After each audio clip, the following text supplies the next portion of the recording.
નમસ્તે વિદ્યાર્થી મિત્રો, અત્યારે આપણે ઉદાહરણ 1.7 પ્રકરણ 1 નું 7મું ઉદાહરણ કરી રહ્યા છીએ. ઉદાહરણ 1.6 માં આપણે એવું જોયું કે જો ત્રિકોણના શિરોબિંદુઓ પર સમાન વિદ્યુત ભારો મૂકવામાં આવે તો એના મધ્ય કેન્દ્ર પર મૂકવામાં આવેલા વિદ્યુત ભાર પરનું બળ જે છે એ શૂન્ય હોય. હવે અહીં આપણને ત્રણ અલગ વિદ્યુત ભારો છે. જુઓ, ત્રણ વિદ્યુત ભારો છે ક્યુ, ક્યુ અને ત્રીજો જે છે એ છે માઇનસ ક્યુ. એને સમબાજુ ત્રિકોણના શિરોબિંદુ પર મૂકેલા છે. આ પૈકી કોઈ એક વિદ્યુત ભાર પર લાગતું બળ, આ પૈકી કોઈ એક વિદ્યુત ભાર પર લાગતું બળ કેટલું છે એ આપણે ગણવાનું છે. તો એના માટે આપણે એક ત્રિકોણ જે છે સમબાજુ એ પહેલા લઈ લઈએ. આ ધારો કે સમબાજુ ત્રિકોણ છે. આ ત્રિકોણના ત્રણ શિરોબિંદુ, આ એક, આ બે અને આ ત્રણ શિરોબિંદુઓ છે. આ ત્રણ શિરોબિંદુઓ પર આપણે એક એક વિદ્યુતભાર છે એ મૂકી દઈએ. આને આપણે શિરોબિંદુ નંબર 1 કહીએ, આને આપણે 2 કહીએ અને ઉપરનું જે છે એને આપણે 3 કહીએ. તો અહીંયા જે વિદ્યુતભાર મૂકીએ છીએ Q1 એ ધારો કે Q જેટલો છે. અહીંયા મૂકીએ એ વિદ્યુતભારને Q2 કહીએ, એ પણ Q જેટલો છે. અને અહીંયા જે મૂકીએ એને Q3 કહીએ, જે માઇનસ Q જેટલો છે. તો આપણે કોઈ પણ એક પર એટલે 1 પર, 2 પર કે 3 પર લાગતું વિદ્યુતીય બળ જે છે એ ગણવાનું છે. હવે આમાં પણ તમે જો ધારો કે આ બાજુઓની લંબાઈ જે છે એ L છે. આમાં તો કોઈ પણ બે વિદ્યુતભાર જુઓ 1 2 2 3 કે 3 1, બંને વચ્ચેનું અંતર L L L જ છે. મૂલ્ય વિદ્યુતભારના જુઓ તો દરેકના મૂલ્ય Q Q અને Q જ છે. આ માઇનસ Q છે પણ એનું મૂલ્ય જે છે એ સમાન છે. તો અહીં પણ આપણે આમ લખી શકીએ, અહીં પણ આપણે આમ લખી શકીએ, ત્રણેય વિદ્યુતભારો સમાન મૂલ્યના છે. ત્રણેય વિદ્યુતભારો છે એ સમાન મૂલ્યના છે અને સમબાજુ ત્રિકોણ હોવાથી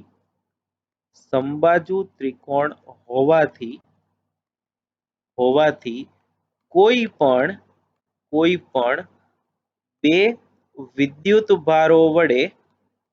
પણ બે વિદ્યુતભારો વચ્ચે લાગતા બળનું મૂલ્ય સમાન હોય અને તે F બરાબર K Q² L² જેટલું હોય. કેટલું હોય? K Q² L², એને આપણે F કહી દઈએ. હવે બળની દિશા, હવે જે બળ લાગે છે એ બળની દિશા છે એ આપણે હવે જોઈ લઈએ. તો 1 પર લાગતા બળ પહેલા જોઈ લઈએ. 1 પર લાગતું બળ, તો 1 પર 2 અને 3 બળ લગાડે. સંપાતપણાનો સિદ્ધાંત યાદ કરો. 1 પર કોણ કોણ બળ લગાડે? 1 સિવાયના તંત્રમાં હાજર હોય એ બધા. એટલે 1 પર 2 વડે લાગતું બળ, તો જો આ બંને Q અને Q, આ Q અને Q બે સમાન છે તો અપાકર્ષી બળ લાગે. તો એ બળ જે છે એ આ દિશામાં હોય, આ બળ જે છે એ આ દિશામાં હોય. આ થશે F1 2, એક પર બે વડે લાગતું બળ. આ જે છે આના પર બળ લગાડે એ આમ હોય. બીજું 3 2 1 પર બળ લગાડે, એમાં જો આ એક વિદ્યુતભાર માઇનસ Q છે અને આ પ્લસ Q છે, તો માઇનસ Q પોતાની તરફ આકર્ષે એટલે આના પર લાગતું બળ જે છે એ આમ હશે. F આ થશે 1 3, 1 પર 3 વડે લાગતું બળ એ આ બાજુ.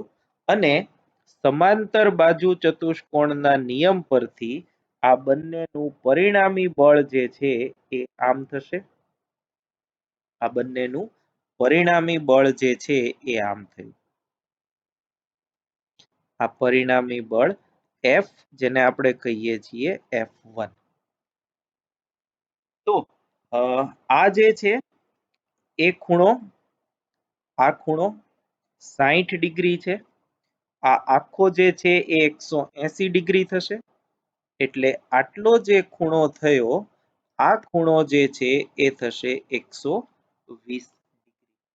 તો F1 એની દિશા જે છે એ અહીંયા આકૃતિમાં દર્શાવી, પણ એનું મૂલ્ય કેટલું થશે તો કે F1 નું મૂલ્ય બરાબર વર્ગમૂળમાં F12 નો વર્ગ વત્તા F13 એનો વર્ગ વત્તા 2 F12 F13 into cos 120 degree. કેમ કે બંને વચ્ચેનો ખૂણો કેટલો છે 120 ડિગ્રી. આપણે સમાંતર બાજુ ચતુષ્કોણ માટે પરિણામી સદિશનું મૂલ્ય કઈ રીતે ગોતવું એ ભણી ગયા છીએ. a અને b સદિશ હોય તમને યાદ દેવડાવી દો, તો એ થશે a square plus b square plus 2ab cos theta નું વર્ગમૂળ એ પરિણામી થશે. તો અહીંયા એક સદિશ F12 F13 12 13 ગમે લ્યો, બળનું મૂલ્ય કેટલું છે એ F જ છે, ખાસ યાદ રાખજો, એ પછી આપણે મૂલ્ય વખતે મૂકી દઈશું. તો બરાબર વર્ગમૂળમાં F12 F square plus F13 એ પણ F square plus 2F into F cos 120 degree થશે માઇનસ 1/2. તો માઇનસ 1/2 છે એટલે આ half half cancel, F square થશે અને માઇનસ થશે. તો આ જે છે એ થયું વર્ગમૂળમાં F સ્ક્વેર અને એનું વર્ગમૂળ કાઢો એટલે એ આવશે F. એટલે આ F સ્ક્વેર અને આ F સ્ક્વેર થશે, અહીંયા માઇનસ છે એટલે માઇનસ F સ્ક્વેર એક એક કેન્સલ થાય, તો ખાલી F સ્ક્વેર નું રૂટ એટલે F. તો આ બળ જે છે એ F આવ્યું. હવે તમે જુઓ આવી જ રીતે 2 માટે જો આપણે ગણતરી કરીએ, 2 માટે ગણતરી નહીં કરીએ, હું તમને સીધું જ કરાવું છું. 2 પર 1 વડે લાગતું બળ, તો એ બંને પાછા સમાન વિદ્યુતભારો છે એટલે એ બળ જે છે એ આમ લાગશે.